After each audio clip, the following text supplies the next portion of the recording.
Bismillahirrahmanirrahim. Assalamualaikum warahmatullahi wabarakatuh. Pertama-tama marilah kita panjatkan puji dan syukur atas kehadirat Allah Subhanahu wa taala karena telah memberikan rahmat, kesehatan dan keselamatan bagi kita semua. Dan tak lupa pula kita kirimkan sholawat serta salam kepada junjungan Nabi besar Muhammad Sallallahu Alaihi Wasallam. Selanjutnya saya ingin berterima kasih kepada Ibu Fajriani Aziz SPD MSI yang telah mengajar kami selama 1 semester ini dalam mata kuliah akuntansi perpajakan.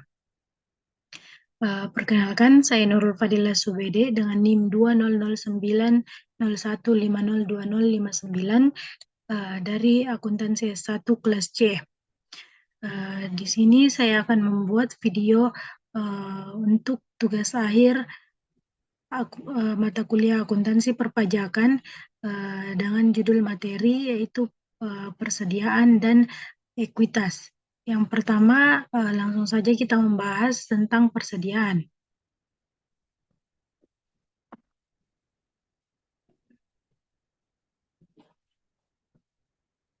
Dalam persediaan, saya akan membahas mengenai 5 materi, yaitu yang pertama, definisi persediaan, yang kedua yaitu jenis-jenis persediaan, yang ketiga sistem pencatatan persediaan, yang keempat sistem penilaian persediaan, dan yang terakhir, yang kelima yaitu persediaan menurut perpajakan. Definisi persediaan. Dalam SAK etap yang diatur oleh IAI 2009, persediaan adalah aset untuk dijual dalam kegiatan usaha normal, dalam proses produksi untuk kemudian dijual atau dalam bentuk bahan atau perlengkapan untuk digunakan dalam proses produksi atau pembelian kerja. Dari pengertian di atas dapat dikatakan bahwa persediaan merupakan aset yang dimiliki untuk dijual dalam kegiatan usaha normal dalam perusahaan dagang maupun dalam perusahaan manufaktur yang membutuhkan proses produksi. Menurut Will dan Kwok, biaya angkut dibagi menjadi 2, yaitu sebagai berikut. Yang pertama yaitu FOB destination, di mana biaya angkut dibayar oleh penjual dan kepemilikan barang dagang berpindah pada saat barang telah sampai di gudang pembeli. Yang kedua yaitu FOB shipping point, yang dimana biaya angkut dibayar oleh pembeli dan kepemilikan barang dagang berpindah pada saat barang sampai di pelabuhan atau barang sampai di perusahaan pengangkut atau carrier. Yang kedua yaitu mengenai jenis-jenis persediaan. Usaha manufaktur biasanya mempunyai 5 jenis persediaan, yaitu sebagai berikut. Yang pertama yaitu bahan baku dan bahan pelengkap, di mana bahan baku langsung adalah bahan-bahan yang dapat diidentifikasi langsung dalam produk, misalnya bahan kayu untuk pembuat lemari. Bahan baku pelengkap adalah bahan yang tidak dapat diidentifikasikan dalam produk, seperti minyak pelumas dan kertas amplas. Bahan tersebut secara fisik tidak terlihat dalam produk. Yang kedua yaitu barang dalam pengolahan atau work in process, adalah barang yang masih dalam tahap penyelesaian untuk menyelesaikan produk tersebut. Perusahaan masih memerlukan tambahan pekerjaan sehingga membutuhkan tenaga dan biaya tidak langsung lainnya. Yang ketiga yaitu barang jadi atau finished goods, adalah produk yang telah selesai diolah dan siap untuk dijual. Semua biaya bahan baku, biaya tenaga kerja, dan biaya tidak langsung telah selesai dibebankan. Yang keempat yaitu barang dalam perjalanan atau goods in transit, adalah barang yang dikirimkan atas dasar FOB shipping point yang masih berada dalam perjalanan pada akhir periode akan menjadi milik pembeli dan harus diperhitungkan pada catatan pembeli.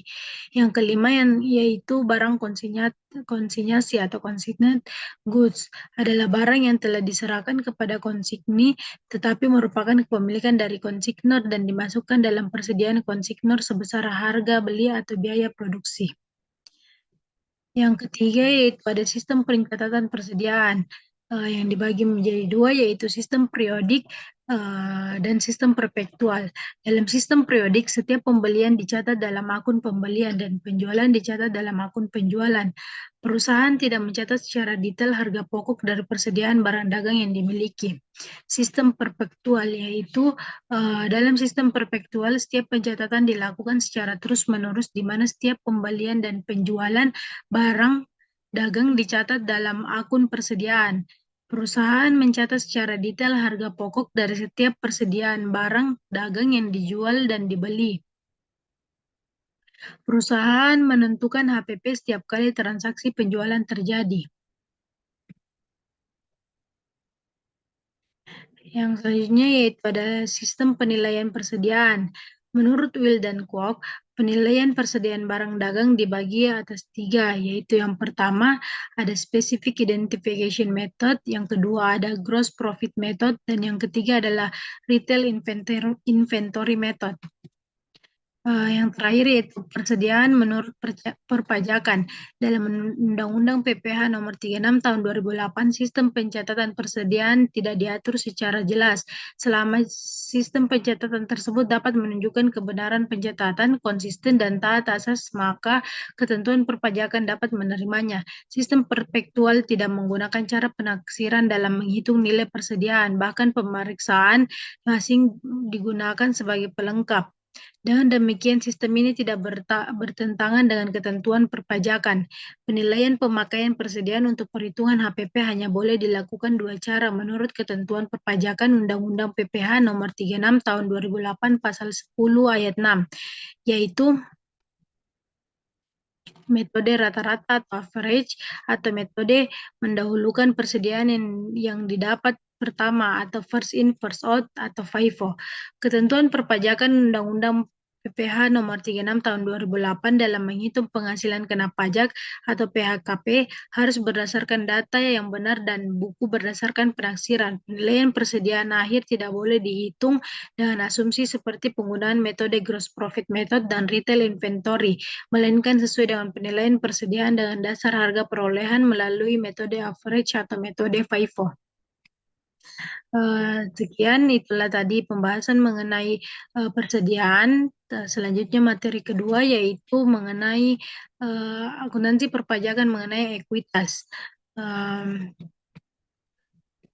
Saya akan membahas mengenai 5 poin di dalam materi ekuitas ini. Yang pertama yaitu definisi ekuitas menurut akuntansi, yang kedua yaitu definisi modal saham, yang ketiga yaitu tambahan modal saham, yang keempat ada saldo laba, dan yang kelima yaitu penjualan saham pada perpajakan.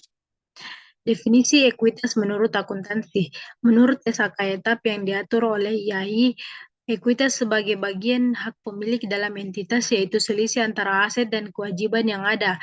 Bentuk modal tergantung dari bentuk hukum entitas. Akuntansi untuk ekuitas badan usaha bukan PT dilaporkan sesuai dengan peraturan perundangan yang berlaku untuk badan usaha tersebut dan SHK yang relevan. Sedangkan akuntansi untuk ekuitas badan usaha berbentuk PT meliputi saham preferen, saham biasa, dan akun tambahan modal saham serta saldo laba. Yang kedua yaitu definisi modal saham. Modal saham merupakan bagian dari ekuitas suatu PT yang dikontribusikan pemilik jenis saham, dapat meliputi saham biasa dan saham preferen. Saham preferen memberikan hak lebih kepada pemegang sahamnya, berupa pembagian aset terlebih dahulu pada saat likuidasi, pembagian dividen, konvertibel, dan dapat ditebus kembali. Penjualan saham umumnya berdasarkan harga pasar. Selisih antara nilai nominal dan harga pasar merupakan agio ataupun disagio atas saham.